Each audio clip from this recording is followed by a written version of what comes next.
Chattanooga, Tennessee, David Tulis.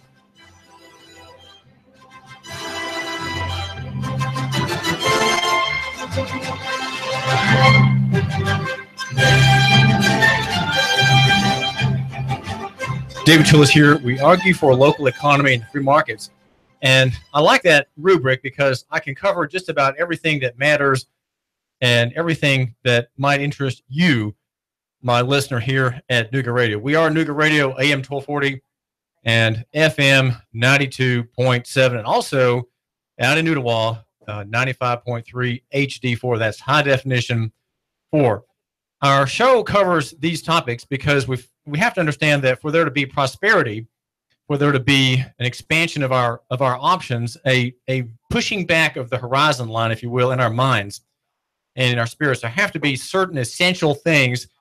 Much of them are traceable and discernible by review of how law works as against the people. Right, the law is there because of the fall. We have laws that are that have a coercive threat in them because of the fall of Adam and Eve. And that point is something that every Christian heard yesterday at worship about the fall and redemption. The story of mankind you could trace it out in 6 or 7 words or so, and that is the shift from judgment to redemption. The whole of mankind eventually to be redeemed by the slow work of the gospel being preached by the church and lived out by faithful Christians, one man at a time, each man affecting his family, and that family blessing neighbors and streets and districts and parts of town and whole towns and counties and regions and states and then nations. That's the work of the gospel, bringing about a reformation. A reformation in worship primarily, because in Christianity you worship the one true God, and you disfellowship yourself with false deities, pagan and heathen concepts, idols, and ideologies, all of which are kind of like one to the other. Though some have physical form in the way of eyes that do not see and mouths that do not speak and heads that do not think and so on, but others are just ideas, right? Ideologies are just ideas to which fallen men turn in worship and obedience. Look at Marxism as a system of faith and belief. Look at feminism. Look at cultural Marxism that we have today, the PC theory that lets the gender bending, the sexually bending ideology that would eviscerate marriage, eviscerate the family in the name of a static, non-differentiated, kind of uniform and unitary existence. Right, that's what we have in the end of the queer revolution, the queer theory, lug butt theory, as I like to call it. LGBTQ queer is now favored. I use queer just because it's part of the celebratory defiance of the gay lobby, right? They like to be called fags and queers because they are, and there's nothing you can do about it. And hey, you better accept us, or we're going to file a Human Rights Commission lawsuit against you. Yeah, okay. Well, in some jurisdictions, that's a real threat. No, it's not a threat here. As we defend the marketplace, we defend marriage, we defend liberty. These are, in fact, controversial positions. I like to say that I'm a very mild-mannered person. David Tulis don't like offending people, and I think I don't offend people, and that people don't have anything against me. I'm not quite sure who would be upset at what I propose as a classical liberal. I am a classical liberal here at the right-wing talk station. And many people find that very refreshing, that I'm a classical liberal here at the Sean Hannity station, the Alex Jones station, that has a strong conservative flavor in some of its audiences and reach. But we argue for the marketplace, and we argue for the slow work of the gospel. And the whole question about these laws is this: we have to have laws because we have to have the sword properly applied, right? Because of the fall, you have some sins that are worthy of death, right? And so therefore there has to be a sword that destroys the wicked, right? The murderer, the rapist, the inflationist. These are capital offenses Yeah. Inflation was a capital offense in the early colonies. If you inflated the money, you were involved in a capital offense. If you were a sodomite and committed buggery, you were worthy of death as well in all of the colonies at the American founding in the 1600s, based on the Puritan understanding of God's law. So we've gone a long way since then, and now we have the delights of anatomical incorrectness foisted upon us as a right that has to be reverently respected. Right. Well, we have a long ways to go, and so the need for force is there by God's decree. Right. God has ordained there to be the sword. The question is, how is that sword applied? And the Christian, I would suggest, at his worship service, should hear sermons in detail how the sword is to be applied, because I think a lot of people don't know. And so, because we don't know what to ask for in the way of reform and improvement. We are a people who are bereft of guidance. We are people bereft of guidance as to how to act, and it's all right there. It's all right there.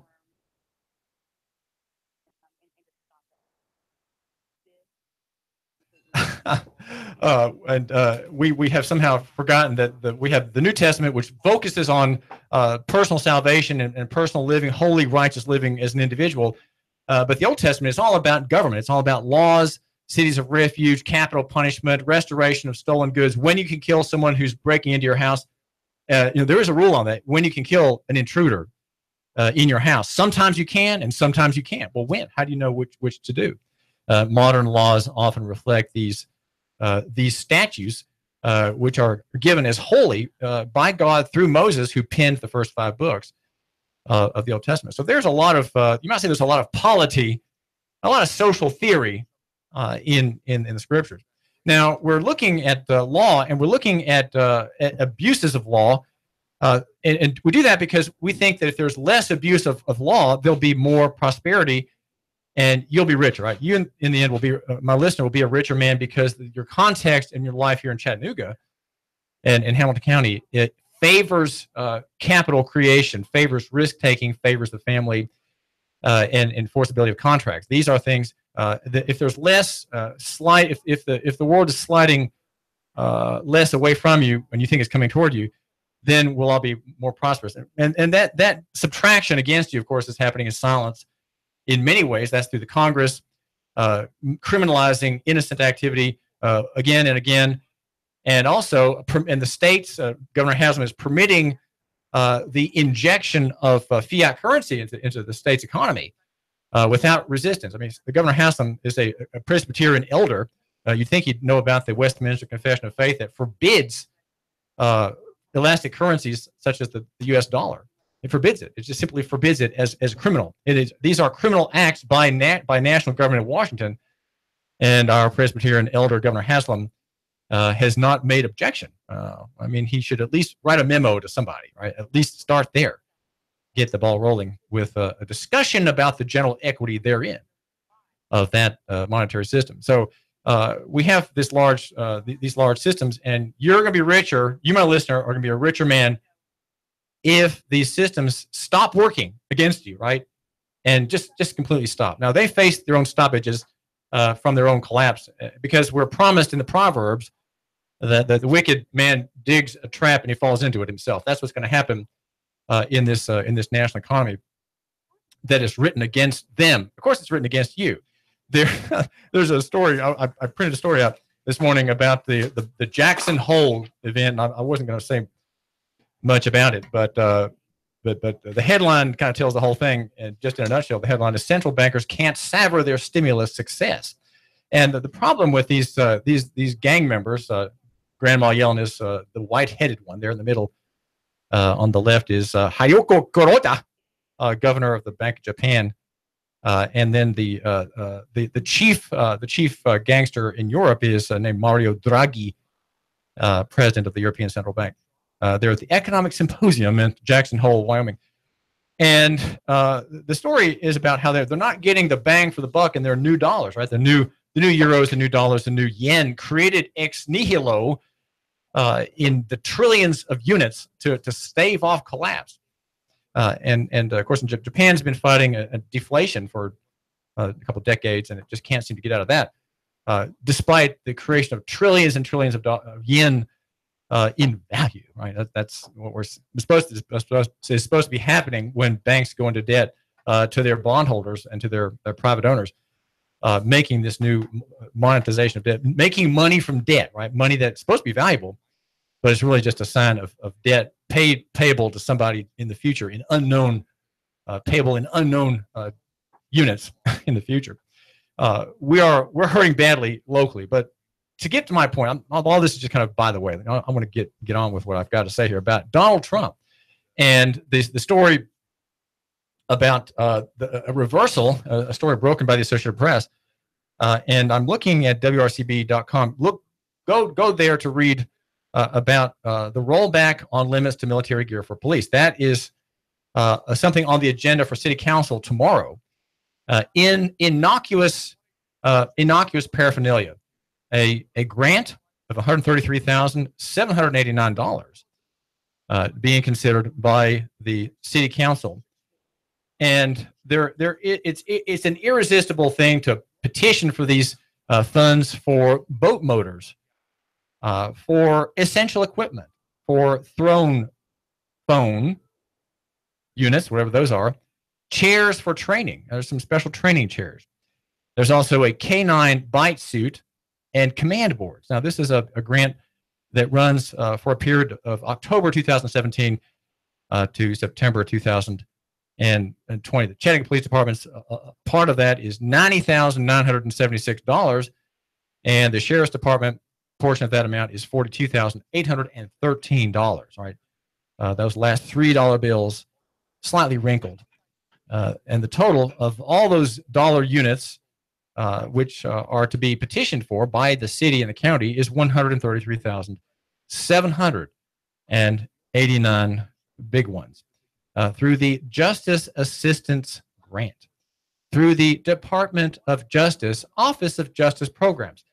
Now, because we don't have our wits about us, because we are not loco-centric, because we're not Nooga-centric, you, my listener, and I, and our representatives on the City Council are going to go into this petition not thinking. Right, we're not going to be thinking, and we're not going to see that in doing so we are part of a larger story that is the continuation of the police state. Right, the police state, as I'm wanting to, if I can just get a minute in here.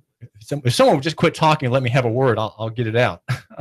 The police state is based on city court and sessions court and the operations of these courts to allow policing at a very, very high level. And there are shortcuts that are being made left and right. And the Times Free Press did a great service in the Saturday editions by having a story put up by Tyler Jett on the front of Region page on the left-hand side, which certainly should catch your notice, and I urge you to read the Times Free Press account, Dateline Rossville, and it is about how the courts there are an abusive collection machine that Judge Joseph Moore, who's 85 years old, who resigned, is better than the office. Now, the story is that he, coming under an inquiry by the Southern Center for Human Rights, resigned his post. He's a man probably better than his job because he seems to have kind of heart, but he used the threat of his office to force poor people to pay fines, the threat of jail for not paying a fine. The story says, that, quoting him, that he didn't put anybody in jail who didn't pay, but the threat was there. That whole system that afflicts the common people of our city and county, and counties all around us in Tennessee and Georgia, allows this police machine to operate. If we didn't have plea bargains, which is there's an important story that moved last week in Nashville from the American Bar Association, review of the city court in Nashville, in Davidson County, a sessions court that has a herd method of dealing with defendants. Everybody plea bargains. Nobody is properly advised of their rights. And we have, because we have no resistance, we have the oiling of the public defender's office. We have the oiling of mass, you might say mass charges and mass plea bargains in Nashville. We have a high volume police state. No, the problem with this is the Constitution. If you had constitutional government and no one is stopped, no one is arrested, absent arrest, you would not have the police state. The police state would dry up. You would have policing enforcement, even traffic enforcement, probably down by 95%. That would be very bad for the bar, the law profession. That would be surprising bad news for courts and all the hangers-on, the for-profit bail bonds business and the private probation business, many others as well. This is not profitable to them. And so we all have an interest, don't we, in maintaining the police state, which is to say the operation of policing against the people for things that are not sins. Okay, that is what the police state does. The police state is constantly enforcing statute, constantly enforcing ordinance on events, on situations, on human circumstances that are not themselves wrong or sinful. Okay, that's the problem that we have. And now it's all sounds kind of mixed up, doesn't it? It's all sort of incoherent. Well, listen, if this were a text, if this were in writing, I would be in control of a text which was out of control. But this is radio, and so it's all sequential. But just bear with me just for a second. I'm going to connect all these parts. David Tulis here, trying to connect the parts in a minute here. What is the story about Trump? The Trump story is that his attorney, Jeff Sessions, will be speaking in Nashville before the FOPs, the Fraternal Order of Police, and we'll be discussing, according to WRCB TV, an ending of the Obama era limits on military gear going to sheriff's departments and police departments. Now that Obama reacted against the killing of Michael Brown in Ferguson, Missouri, 18 years old in 2014, by limiting military gear, military paraphernalia among police departments. The NAACP Legal Defense Fund has a statement out, according to the AP, that says it's irresponsible and dangerous for the Trump administration to end this prohibition of the militarization of police. Now, when David Roddy was being considered as the chief of police, the question about militarization came up from the left, right? The doctrinaire left in Chattanooga, Concerned Citizens for Justice, a 30-year-old organization that sympathizes with leftist causes, but has some important points right. And that would be the criminalization of poverty. That is something that has come up, that comes up in the efforts of the Southern Center for Human Rights, I believe, in Atlanta. And that group has asked questions in Rossville of Judge Joseph Moore, who's a man who served the public, didn't have a law degree. He was grandfathered in, but you don't have to be. You shouldn't really have to have a law degree to be a judge. You should just be an honorable and good man who is wise. There are qualifications that would enable you to be a just judge at a justice of the peace level court, apart from a law degree. Probably a law degree would be bad for you. I'm thinking that there are many things against having a law degree, because in the end, we have a law degree, the Constitution doesn't exist anymore. Only opinion, right? All you go by is opinions of courts. Now, the problem with policing is David Roddy was on the Concerned Citizens for Justice thought that David Roddy was in the militarization angle, and that was why at the time I had raised questions about his being named, because it didn't seem to be the party who would bring about police reform. Mayor Burke, Andy Burke, chose him of the three names given to him by the search committee, and David Roddy had been the acting chief with the resignation and retirement of Fred Fletcher in July. So is Roddy pro-military? Yes, that's what is said. Will Chief Roddy take advantage of the Trump rollback on the limits of military gear? My guess is probably that trend goes against, however, it goes against police reform. Police reform is premised on 4 points, and that would be demilitarization, de-escalation. Well, it's de-escalation on the street, demilitarization, the overall theory.